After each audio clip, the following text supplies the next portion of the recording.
Welcome to another installment from the media team of St. George Church. We're here today with the Central Mass Housing Alliance. We have Gibbons-Smith and we have Etel. Haxhiaj. Welcome. Thank you. We're gathered here to talk about a program near and dear to the media team's hearts, the Hope for Housing program. I'm so glad we can connect and talk about this. Can you tell us a little bit about what the Hope for Housing program is and how it's related to the Central Mass Housing Alliance? Sure. Thanks so much, Bonnie. Hope for Housing started in 2009, and it actually was the brainchild of a parishioner from St. George's, Matt Ryan. And Matt was a board member also of Central Mass Housing Alliance, and he went to St. Pius in Yarmouth, where they did actually a similar program, and Matt's goal and mission was to bring that program back to Central Mass Housing Alliance. Basically, what it is, it's all about homelessness prevention and how we as a community and faith-based organizations can come together as one to prevent families and individuals from becoming homeless and really put our faith into action. It's about raising money for homeless prevention, and it's also about increasing the awareness about what causes homelessness and who's homeless in our community and what we can actually do about it. What the goal was, it's really about garnishing faith-based organizations and bringing them together, but also partnering them with local grocery and markets. In our first year in 2009, our goal was to bring on 10 faith-based organizations and bring on 3 grocery stores, which thanks to Matt, we did very successfully. Today we have 28 participating faith-based organizations, and we have Shaw's, Hannaford, Big Y, Stop and Shop, Dunkin' Donuts, Panera, and I know I'm forgetting one more, CVS, I apologize. And it's really, it's pretty simple, but I think sometimes it can get a little bit complicated. Basically, Central Mass Housing Alliance has a relationship with these grocery stores, and we buy the cards in bulk. Since we buy them in bulk, we get a discount. The churches then sell them after their services for, if you buy a $25 card, you get $25. You buy a $100 card, you get $100.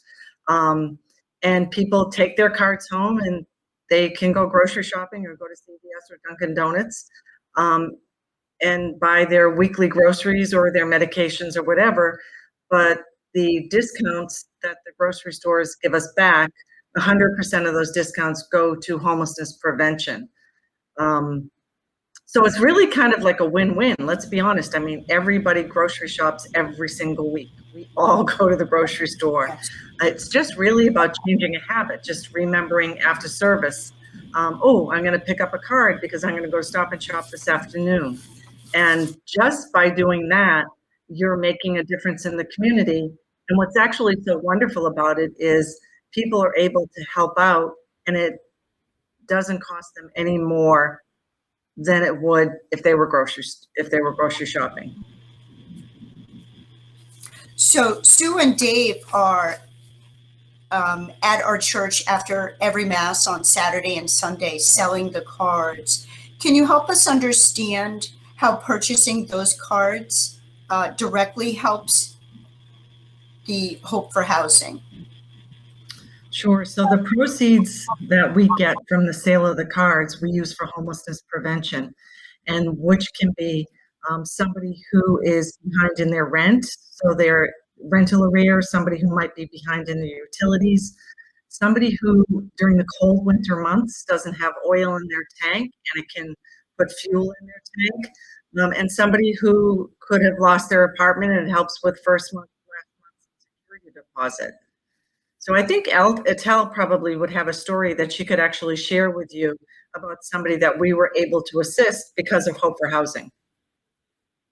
Thank you, and thanks, Bonnie, for asking that question, because it's important that folks know that the attention and the support that they give to this program really makes a difference. So I'm going to tell you the story of Hannah, who's a single mom of 2 young children. Hannah was working full time. She was struggling a little bit with rent. However, she lost her job and she was no longer able to pay a lot of her rent or utilities. In fact, one of the things that she came to us, she was in immediate risk of was not having electricity at her home because she was really behind with her electric bill. And having young children in the dead of winter, this can be super dangerous for the health of the children and the mom. Hannah was told about CMHA's housing counseling. She met with one of our counselors, and we were able to help her both with a little bit of rental arrears. But most importantly, we paid $325 to the utility bill, which then restored electricity right away, so that the single mom with these 2 young children could have a healthy life and not be faced with having no electricity in the middle of winter. We know how that is in Worcester. So it's critically important that little dollars, big dollars, 325 or 677 was another story that I can tell you about Thomas and Jean and their 3 young kids who fell behind with their rent because dad lost his job as a result of an injury.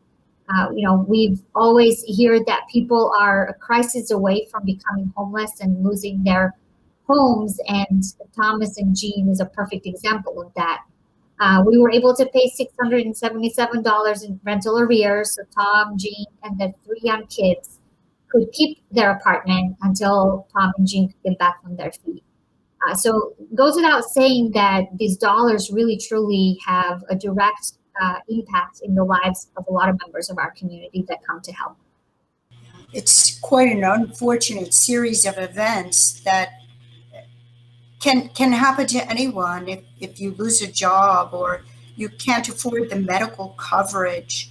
And just being able to sustain a job with a living wage for many people, these are incredible obstacles that more and more people are facing. I'm so glad you were able to be there for them. You think about homelessness, sometimes we think about a person, but the way that it impacts and traumatizes entire families, to prevent that is a very noble obligation. So thank you for that. Thank you for your part in that. Can you share with us a little bit of the St. George's history with the Hope for Housing? How long we've had that partnership? Oh, I'm so happy to share that with you.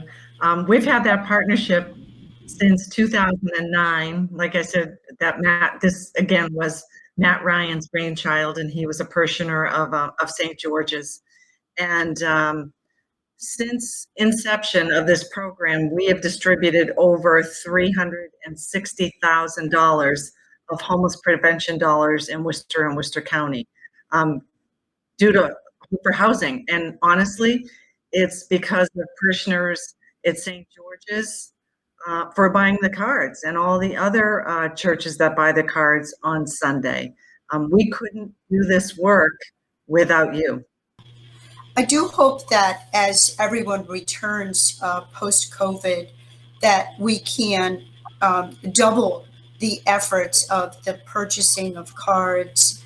It has to have been quite an impact, as it was for everyone, an impact also on your program.